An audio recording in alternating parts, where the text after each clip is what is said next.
This is your daily dose of all things royal. Welcome back, my gorgeous, good looking friends. So, yesterday was Harry and Meghan's 7th anniversary, and we saw this big poster board with all these photos. And in that collage of photos, we saw this photo of what we're supposed to assume is Meghan pregnant or wearing some type of moon bump. Now, of course, Meghan slid that in because she knew people were going to talk about it, and here we are. I think it's worth now revisiting what was in Tom Bower's book. So, when Tom Bower had published his book, Revenge, there were 2 chapters in this book, 27 and 29. And in this video, what I'm going to do is I'm going to go over those 2 chapters and merge them together so you can understand this timeline to show you that Meghan Markle is 100% a fraud. I mean, we already knew that, but a fraud when it came to carrying this baby, as well as when this baby, whoever gave birth to it, was born. So get comfortable because we're going to revisit these 2 chapters and point out a few things so we can apply some common sense. But before we get started, please help the kid out and hit that like button, as you know that it does help with the algorithms in creating this awareness. I do appreciate it very much. And without further ado, let's begin. 7.5 months pregnant, Meghan wanted a traditional baby shower. With few friends in London, she would celebrate in America. In the 32nd week of her pregnancy, she could safely fly to New York for a party. There, she could plot her destiny. Her suicidal depression seemed to have disappeared. Meghan would claim the party was organized and hosted by a university friend for 15 close friends. The version in New York was different. After conversations with Oprah Winfrey and others, it was said Meghan asked Serena Williams, publicists Jill Smoller, Kelly Bush, Novak, and Celine Cavarani to arrange the party. The result bore no resemblance to a traditional shower party to anticipate a child's birth. Rather, it was a launch pad for a group of friends set on financially exploiting Meghan's status. And that's exactly what the friends did when they were there, especially Gail King. We'll get into her in a second, but continuing on. On February 15th, Meghan arrived in New York for 5 days. She headed for the Mark, promoted as New York City's most boldly lavish hotel. Her suite's daily rate was £15,312. Yikes. The Mark was one of the city's few luxury hotels that could guarantee full frontal publicity for every arrival. A side door was practically unusable. Meghan's dinner on the first night was with Marcus Anderson, Jess Mulrooney, Serena Williams, and Gail King. Meghan found it therapeutic to be among friends sharing her values in her own country. King was naturally fascinated to hear Meghan's complaints about life in Kensington Palace. Her misery, she described, was akin to survival behind a prison wall. While listing her grievances, just as she had her 5 friends quoted by People magazine, Meghan's sincere loyalty towards the royal family appeared to be slender. Oh no, Meghan did not pretend to be modest. Having experienced the tough times, she loved extravagance. She had no intention of following the Queen's notable frugality, nor could she. Like those who financed the baby shower, she was determined to get her money's worth. The day of the shower, everyone headed towards the £57,000 a night penthouse suite of 5 bedrooms and 2 bars. Meghan's guests knew from photos already posted on Instagram that Darcy Miller, the party planner, had prepared a vast excess of food, including 4 macaroon towers from La Durée, a Parisian bakery offering the elegance that Marie Antoinette would approve of. Designer biscuits, cakes, mini meringue pies on gold-rimmed plates, and an enormous display of flowers. Less than 2 hours later, the guests departed. Yep, folks, that was how long her shower was. For all the pomp and circumstance, the thousands of pounds being spent from travel to wasting food to an exorbitant amount to pay for the suite, plus her £15,000 a night for 5 nights. And let's not forget the carbon footprint for everybody to fly over from California, London. Well, Gail is in New York, but you get my drift. for 2 hours. Gail King, after appearing on CBS to plug her intimacy with Meghan during the shower party, successfully lobbied for a new, lucrative contract. King's promotion owed much to Oprah Winfrey. Both of us, said Oprah about Meghan, grew up as Black girls striving to do better in poor lives. Meghan is the mother I never had, the sister everybody would want. She is the friend everybody deserves. I don't know a better person. Ugh, God. I wonder if they actually believe any of this garbage that comes out of their mouths. The following day, Meghan flew back to London on Amal Clooney's private jet. Soon after landing in Britain, her critics launched a ferocious onslaught. How could a self-professed philanthropist, they demanded, indulge in a junket estimated to have cost £325,000? And of course, Meghan can't take criticism and attributes it to being racist. Everybody's racist. The New York trip appears to have settled Meghan's fate. Contemptuous of the palace and the staff, she decisively set out to fashion her own career regardless of the monarchy. Once again, she took the initiative and worked in secret. 2 days after returning to London, Meghan and Harry flew on a standard BA flight for an official 2-day visit to Morocco. Meghan performed perfectly in public, but in private continued to rage about the media's criticism of her trip to New York. Okay, so let me pause for a second and point something out here. Meghan is supposed to be almost 8 months pregnant. And if you look at these two photos of Meghan, this was taken on the same day. Does this look normal to you? I mean, the one on the right, the baby is all the way up into her rib cage. And then you see the one on the left. I don't even know what's going on there with that. It's almost like it exploded. Like, when is the royal family going to address this? Because at this point, they really do look stupid for allowing this to continue and go on. I mean, the public is not dumb. We have our own eyes and we are able to think for ourselves, at least for the time being. This doesn't look right.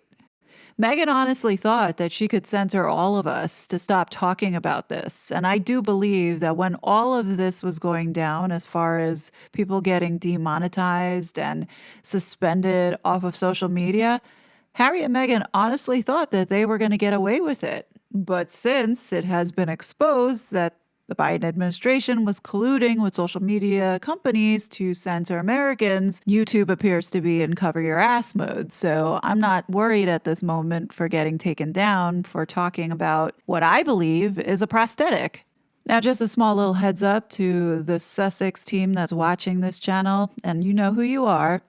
Should this channel be affected in any way, shape, or form, especially this video, this will be going into my report that's being submitted to the FTC. Yes, you heard me correctly, the FTC, who is sourcing for examples of censorship. And this all ties back to the executive order that Donald Trump signed on January 20th in restoring free speech. But anyway, back to the chapter. In her state, she needed extra protection provided by private jets. Later, she would claim that the media criticism had been dishonest. During the 8 months of pregnancy in 2019, she said, "I wasn't even visible.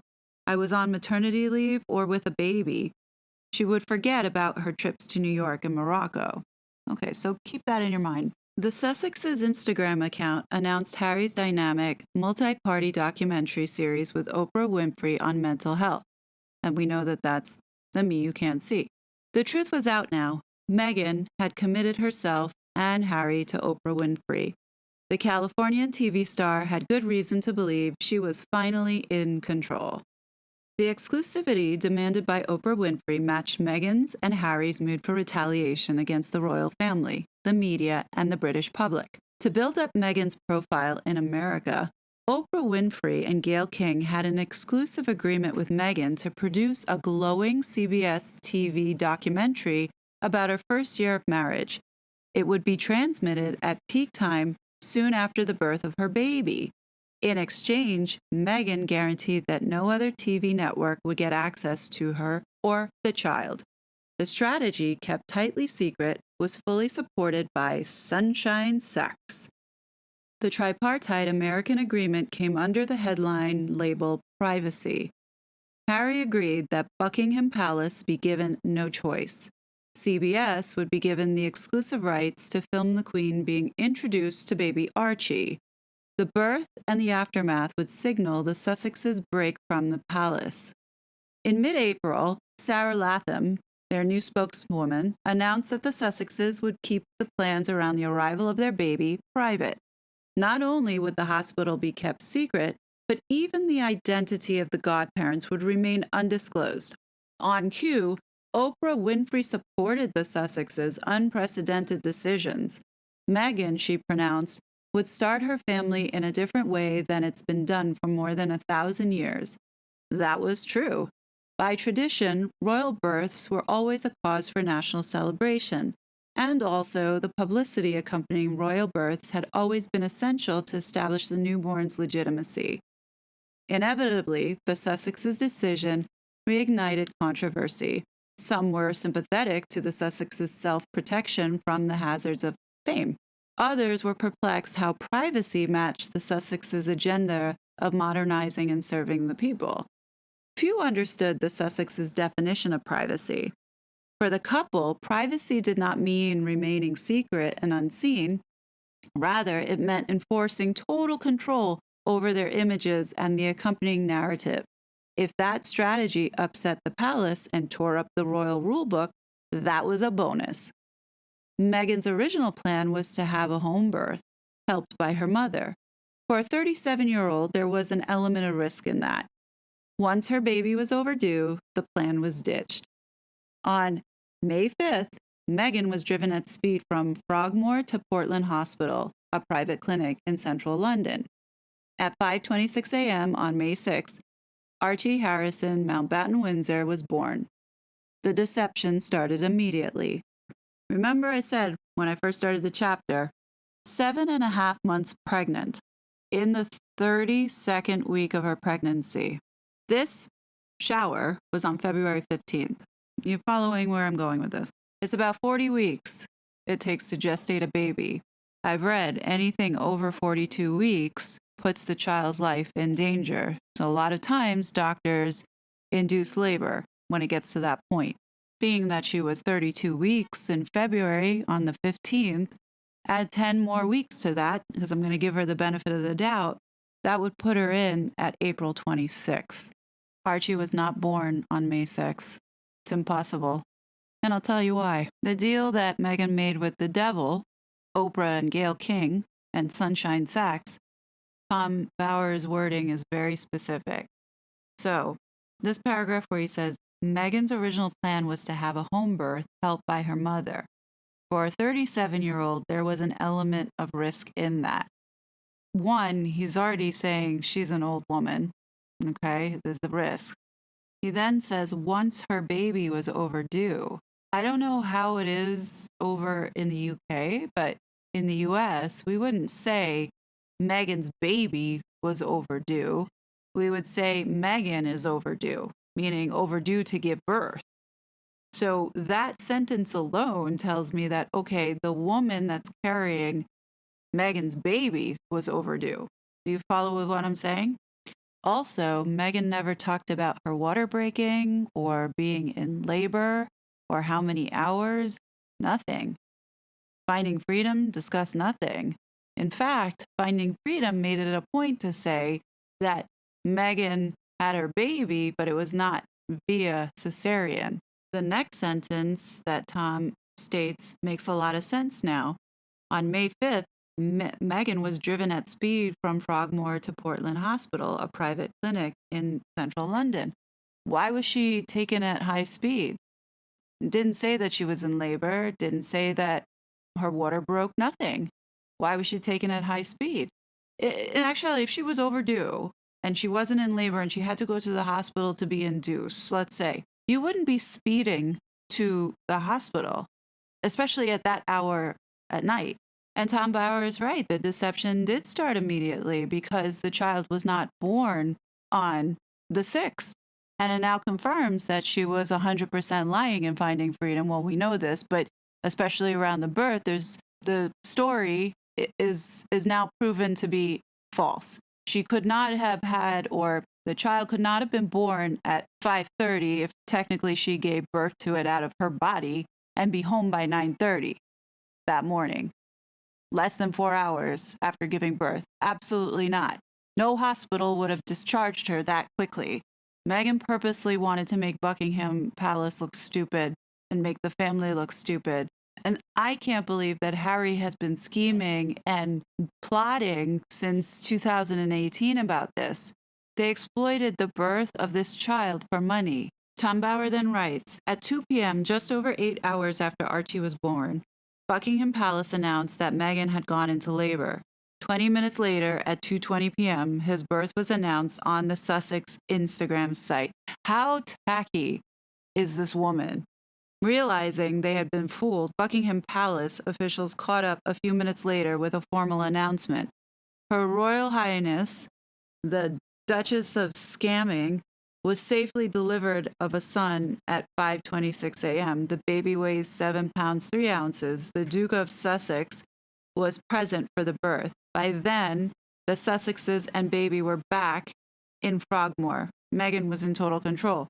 Of course she was in total control. She calculated all of this. Here's the thing, that was all a ruse. They were watching this all unfold. There was no on their way back from the hospital. Let me show you. Archie was not born on the 6th. It says here 2 days after Archie's birth, CBS's Gail King was in Windsor for his first public appearance. BBC and ITV cameras were specifically excluded. At King's request, Meghan timed the photo call in St. George's Hall in Windsor Castle with the start of CBS's morning show in New York. The photograph released by the palace showed the Queen, Prince Philip, Doria, and the Sussexes staring at a shawl.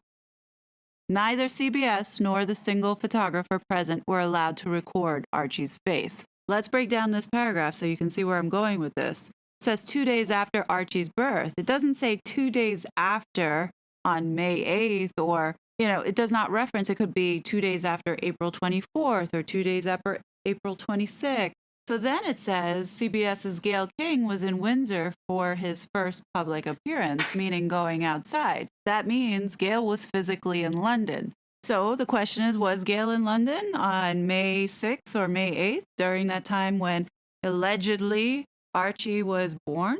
Let's find out. So Gail's request, as it stated, was that Meghan was to time the photo call in St. George's Hall with the start of CBS Morning. CBS Morning is an American morning television show that airs on CBS, and it's live from 7 a.m. to 9 a.m. here in New York. So nothing is recorded. Gail is there, live, loud, and in charge, okay? On May 6th, Gail was in New York. She was at work when Archie was born. Let's see if she was absent on the 8th, since she was supposed to be in Windsor 2 days later after the birth. Well, sure enough, 2 days later, the child is offered on a plate to the world on CBS Morning. There you go. But isn't Gail supposed to be at Windsor? What is she still doing in New York on the 8th? You see, Gail messed up. You see, earlier that April, Gail announced that she was going to be doing this special called Harry and Meghan Plus One. And this was announced the same exact time that the announcement of Oprah and Harry decided to join on this partnership to do this mental health thing, who neither of them are specialists in mental anything.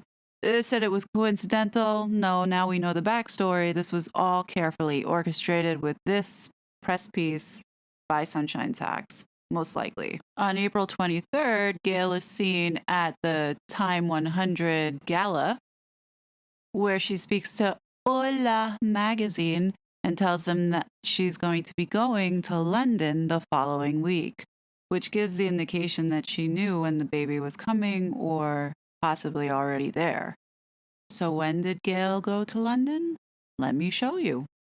Gail went to work on Friday, April 26th, but she was absent Monday, the 29th, and Tuesday, the 30th. As you can see here, she's not sitting at the table with the other hosts during this time slot, but she's back on May 1st. If we look at this calendar, Probably left on Friday, right after the show. Got to the airport, probably left at noon. Got into London, probably around, I want to say, maybe midnight. And then she had Saturday, Sunday, Monday, and then flew back on Tuesday to show up on Wednesday. So if Gail had the exclusive rights for this photo op, then that would mean that this footage was pre-recorded and then licensed out to all the other stations on May 8th. And as a bonus, it explains why Harry messed up, because he did slip and say that the child has changed over the last 2 weeks. But he course corrects real quick, and you can see Meghan sort of grip her jaw with tension because, she's trying to get through the moment. You can see it. Watch. Couple days. Who does he take after? Does he look like anyone? We're still trying to figure that out. Now, everyone says the baby's changed so much over 2 weeks. We're basically... Everyone says the baby's changed so much over 2 weeks. We're basically sort of monitoring how the changing process happens over this next... And now you see Meghan's face drop, and she starts to clench her jaw. Like, oh shit. And the last thing I want to add is, exactly what Harry was saying. He said, but his looks are changing every single day, so who knows? Well, let's remember, if the baby was allegedly born on May 6th, right, and these photos were taken at noon, you theoretically had this child for maybe 36 hours. So how could you say that the child has changed in that short span of time? And then the photographer asked how he found parenting. Harry said, it's great. Parenting is amazing. How could you say that when you've only been a parent for less than 36 hours or 48 hours? You know what I'm saying? Like, when you say, oh, I'm exhausted from, getting up at night, or, I'm nervous, like there was nothing added as a person who just got a child. Oh yeah, it's great, piece of cake. So, and then on top of it, the last thing he says, it's only been 2.5, 3 days. How do you not know how many days you had your child? How could you say 2.5, 3 days? No. It's less than that, actually. The baby was born on the 6th, and these photos were taken halfway through on the 8th. So you really had this child for around 36 hours. How can you say that this child was in your care for 3 days and be unsure about it? So I am convinced that they are lying here to the world because of all of this scheming and plan to make money off of it. And let's talk about the money. They made money off of this. Let me tell you how it happened. Now, I can't really comment to say if this is a doll or not, but with all this scheming that has gone on and oh my God, manipulation, anything is possible. That could very well be a doll. And I wouldn't put it past Gail or Oprah. Why should anybody trust them? They allowed this liar to get on TV and spew out all these lies and didn't even have the decency to course correct. They just sort of swept it under the rug and said, okay, we're just going to wipe it off the internet and pretend it never happened. No. This is going to live for a long time, because if this is truly what went down, then these two need to be kicked out of the line of succession and everything needs to be stripped. They cannot be doing this. And what I don't understand is, how is the Queen allowing this to go on?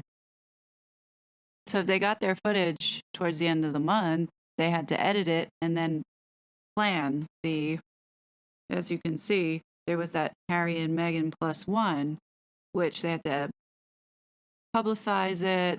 They had to, kind of give it the room to circulate and draw viewing. So everything worked out time-wise. Now, the next thing that we need to talk about is that photo with the Queen. So now, going back to Bauer's book, It says the photograph released by the palace showed the Queen, Prince Philip, Doria, and the Sussexes staring at a shawl.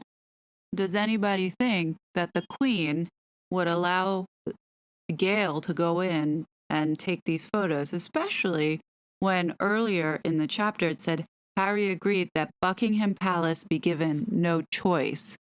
CBS would be given the exclusive rights to film the Queen being introduced to baby Archie. Now, here's the thing. Does anybody honestly think that the Queen would agree to doing this if Buckingham Palace had been given no choice and not been asked for approval, etc.? No, she wouldn't have.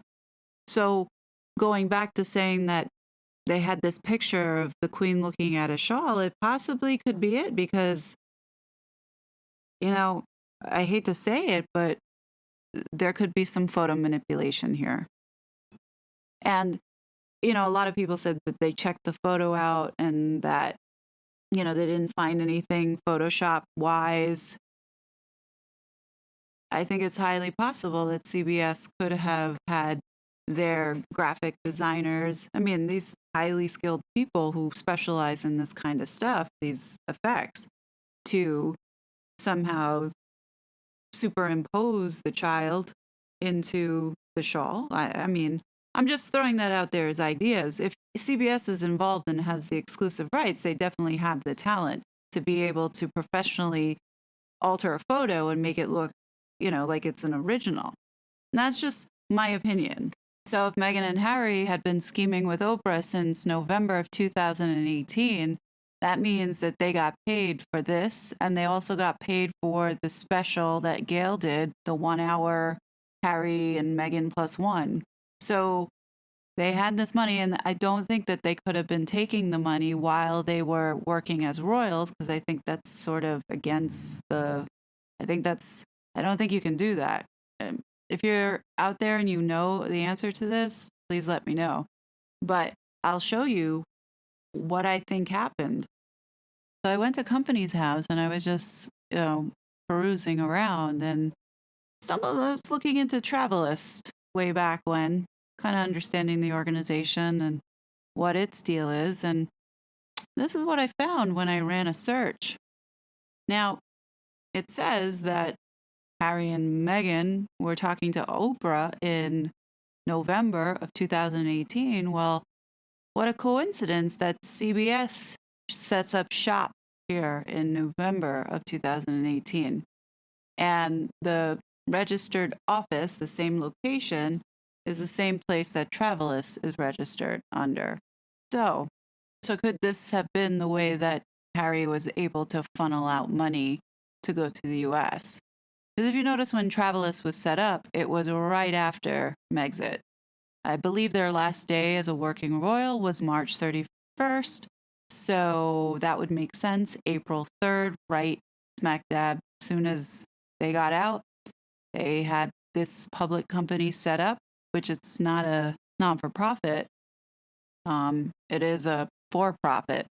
So I'm just wondering, is this where the money was being transferred for baby Archie, for the Harry and Meghan +1, maybe the Oprah interview in the future? This is all very dodgy. Their business dealings is just very shady, and this looks like the IRS really needs to take a look into this couple. I'm not feeling too good with what I'm seeing. Anyhow, I just thought I'd throw that out to you guys. I know it's a lot, but this is what I feel. I think that we were duped. I think Archie was not born on the day that they said he was born. I believe he was born earlier. And I also believe that that birth certificate that Meghan put out to the world was fake. Because the one that has the right corrections on it, or the altered corrections on it, it's all of a sudden sealed. Why? Let me know your thoughts, guys. There's quite a bit to chew on here, so what do you guys think? Definitely leave your thoughts below. As always, I will be back with more content, but until then, please be safe, and I'll talk to you later. Bye! Such a fraud.